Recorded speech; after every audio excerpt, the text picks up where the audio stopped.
I'm JV Dr. Sapna Gehlot, and my session is on the theory of divine origin of the state. Now, this is the oldest theory of the origin of the state. It was believed by the Egyptians, the Babylonians, and the Indians, the Jews, and the people of the medieval Europe. According to the Old Testament, God is the real source of the power of the state. The Jews believed that a god appointed the king, disposed him, and even killed bad rulers. The king of the Jews was therefore looked upon the agent of God and was regarded as a responsible to him. Now, it is related in the Mahabharata that when the world was in a state of anarchy, the people approached God and requested him to deliver them from the state. The theory of divine creation leads to the theory of divine rights of kings. No, not only is the state a divine institution, it is also ruled by the king who acts as the agent and representative of God. This aspect of the theory was fully developed during the 16th and 17th centuries.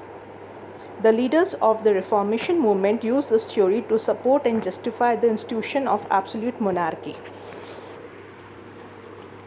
The princes of this world, says Martin Luther, are God. The common people are Satan, through whom God sometimes does what at other time he does directly through Satan, that is, makes rebellion as a punishment of people's sins. I would rather suffer a prince doing wrong than a people doing right. On this basis, Martin Luther asserted very strongly the duty of passive obedience.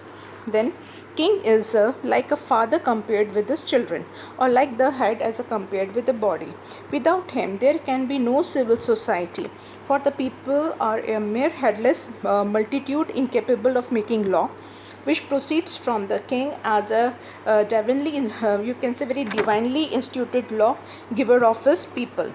The only choice, therefore, is between submission to his authority and complete anarchy. Now, what are the critics of this theory? Today, one believes in this theory, not even the ruling monarchs, the reason that it is based on faith and not on reason. History and sociology teaches us that the state is a human institution. Its laws are made and enforced by humans. During the last 300 years, in many countries, people have risen in rebellion against their monarch, disposed him, and even killed him. But God did not come to the help of his agent. This demonstrates the hollowness of this theory. From the practical point of view, this theory has proved to be dangerous. It is named not only the principle of absolute monarchy has been justified, but even the tyranny of wicked rulers has been sacrificed. Some of the so-called agents of God have been so cruel and depraved that the stories of the abominable deceit fills the heart with hatred and the indignation. History has proved that the abolition of absolute monarchy and the establishment of democracy in several countries of the world has brought about tremendous improvement in the material condition of the people. Now, improvement of the theory. Although the theory seems fantastic to the modern mind, it played an important role in the development of the modern state. It helped the secular government to free themselves for ecclesiastical control. It becomes an important part of the armory of the national kings which rose to power at the close to the Middle Ages. This theory paved the way for the rise of modern national state.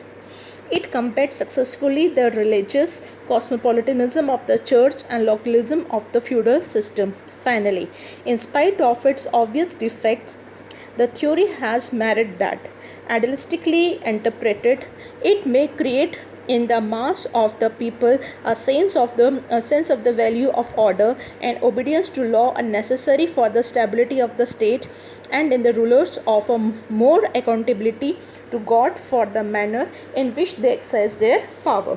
So you can say this theory had the secular rulers to free themselves from the ecclesiastical control and paved the way for the rise of the modern national states.